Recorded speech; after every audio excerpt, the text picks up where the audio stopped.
Quick instructions for using your external tank flush. Open one of your tanks.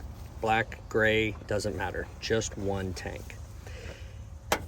Make sure all the others are closed. Close your flush valve and then turn your water on and turn the water on the flush valve. What this does is it allows the water to fill up into the pipes and then all the way up into that open tank. And it fills that open tank all the way to the top. Make sure you keep an eye on it, don't let it overflow, and then add a little bit of Dawn, let that set. Once you've let it set for a while, then here's the thing.